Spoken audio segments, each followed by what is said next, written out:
চৰকাৰখন কিয় আনিলোঁ? আমাৰ ৰাইজৰ সুবিধাৰ কাৰণে, ৰাইজৰ ভালৰ কাৰণে আনিলোঁ। আমাক চৰকাৰে যদি এনেকুৱা হেৰাছমেণ্ট দিয়ে, আমাক কি হ'ব? আমি কেনেকুৱা কি কৰি চলিম? আগতে আমাৰ 300, 200, 250 টকা এনেকুৱা বিল আহিছে। এতিয়া স্মাৰ্ট মিটাৰটো লগাই গৈছে। আমি ঘৰত নাছিলোঁ, মাইকী মানুহ আছিলে, সিহঁতে আহি যোগবক লগাই গৈছে। এতিয়া স্মাৰ্ট মিটাৰত আপোনাৰ মাহেকৈ 700, 800 টকাকৈ বিল আহে। আকৌ কাৰেণ্টটো কাটি দিয়াৰ লগে লগে আপোনাৰ 300 টকা, 400 টকা সিহঁতে ফাইল লগাই দিয়ে। আমি সাধাৰণ এটা মানুহ চানা বেপাৰ কৰি ফুটপাথত কৰি চলি ফুৰি আছোঁ। এয়া যদি চৰকাৰে কৰে, আমি কেনেকুৱা কি কৰি চলিম? এয়া চৰকাৰে বুজিব লাগে। আমি চৰকাৰক ভোট দি আমি ভালৰ কাৰণে, ধুনীয়াৰ কাৰণে বনাইছোঁ। এয়া চৰকাৰে আমাৰ ইমান ধুনীয়া কৰিছে। এতিয়া আমি বিল দিয়ে তাৰমানে টানাটানি হৈছে। আমি কেনেকুৱা সংসাৰটো চলাই যাম, কেনেকুৱা কি কৰিম? এইটো আমাৰ স্মাৰ্ট মিটাৰ উঠাই লৈ যাব লাগে। সেইটোৰ কাৰণে আমি বহুত চিন্তিত হৈ আছোঁ। যে আগতে আমাৰ 300, 200, 250 টকা এনেকুৱা বিল আহিছে। এতিয়া স্মাৰ্ট মিটাৰটো লগাই গৈছে। আমি ঘৰত নাছিলোঁ, মাইকী মানুহ আছিলে, সিহঁতে আহি যোগবক লগাই গৈছে। এতিয়া স্মাৰ্ট মিটাৰত আপোনাৰ মাহেকৈ 700, 800 টকাকৈ বিল আহে। আকৌ কাৰেণ্টটো কাটি দিয়াৰ লগে লগে আপোনাৰ 300 টকা, 400 টকা সিহঁতে ফাইল লগাই দিয়ে। তাৰপিছত এইটো আমি সাধাৰণ এটা মানুহ চানা বেপাৰ কৰি ফুটপাথত কৰি চলি ফুৰি আছোঁ।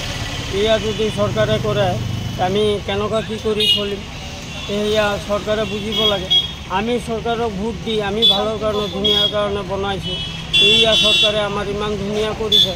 এতিয়া আমি বিল দিয়ে তাৰমানে টানাটানি হৈছে। আমি কেনেকুৱা সংসাৰটো চলাই যাম, কেনেকুৱা কি কৰিম? ৰাস্তা কাষত বহি দোকানদাৰী কৰি আছোঁ। এতিয়া আমি স্মাৰ্ট মিটাৰৰ বিলেই দিম, আমি সংসাৰী চলাম। আমি কেনেকুৱা কি কৰি চলিম? আমাক যদি চৰকাৰে নাচায়, কেনেকুৱা হ'ব? আমি কেনেকুৱা কি কৰি চলিম, কি কৰিম? তাৰপিছত ল'ৰা ছোৱালী আছে, স্কুল পঢ়াব লাগে, খৰচা আছে।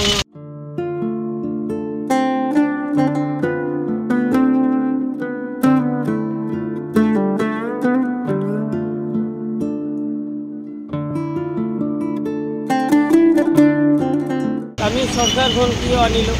আমাৰ ৰাইজৰ সুবিধাৰ কাৰণে, ৰাইজৰ ভালৰ কাৰণে আনিলোঁ। আমাক চৰকাৰে যদি এনেকুৱা হেৰাছমেণ্ট দিয়ে, আমাক কি হ'ব? আমি কেনেকুৱা কি কৰি চলিম? আগতে আমাৰ 300, 200, 250 টকা এনেকুৱা বিল আহিছে। এতিয়া স্মাৰ্ট মিটাৰটো লগাই গৈছে। আমি ঘৰত নাছিলোঁ, মাইকী মানুহ আছিলে, সিহঁতে আহি যোগবক লগাই গৈছে। এতিয়া স্মাৰ্ট মিটাৰত আপোনাৰ মাহেকৈ 700, 800 টকাকৈ বিল আহে। আকৌ কাৰেণ্টটো কাটি দিয়াৰ লগে লগে আপোনাৰ 300 টকা, 400 টকা সিহঁতে ফাইল লগাই দিয়ে। আমি সাধাৰণ এটা মানুহ চানা বেপাৰ কৰি ফুটপাথত কৰি চলি ফুৰি আছোঁ। এয়া যদি চৰকাৰে কৰে, আমি কেনেকুৱা কি কৰি চলিম? এয়া চৰকাৰে বুজিব লাগে। আমি চৰকাৰক ভোট দি আমি ভালৰ কাৰণে, ধুনীয়াৰ কাৰণে বনাইছোঁ। এয়া চৰকাৰে আমাৰ ইমান ধুনীয়া কৰিছে। এতিয়া আমি বিল দিয়ে তাৰমানে টানাটানি হৈছে। আমি কেনেকুৱা সংসাৰটো চলাই যাম, কেনেকুৱা কি কৰিম? এইটো আমাৰ স্মাৰ্ট মিটাৰ উঠাই লৈ যাব লাগে। সেইটোৰ কাৰণে আমি বহুত চিন্তিত হৈ আছোঁ। যে আগতে আমাৰ 300, 200, 250 টকা এনেকুৱা বিল আহিছে। এতিয়া স্মাৰ্ট মিটাৰটো লগাই গৈছে। আমি ঘৰত নাছিলোঁ, মাইকী মানুহ আছিলে, সিহঁতে আহি যোগবক লগাই গৈছে। এতিয়া স্মাৰ্ট মিটাৰত আপোনাৰ মাহেকৈ 700, 800 টকাকৈ বিল আহে। আকৌ কাৰেণ্টটো কাটি দিয়াৰ লগে লগে আপোনাৰ 300 টকা, 400 টকা সিহঁতে ফাইল লগাই দিয়ে। তাৰপিছত এইটো আমি সাধাৰণ এটা মানুহ চানা বেপাৰ কৰি ফুটপাথত কৰি চলি ফুৰি আছোঁ। এয়া যদি চৰকাৰে কৰে, আমি কেনেকুৱা কি কৰি চলিম? এয়া চৰকাৰে বুজিব লাগে।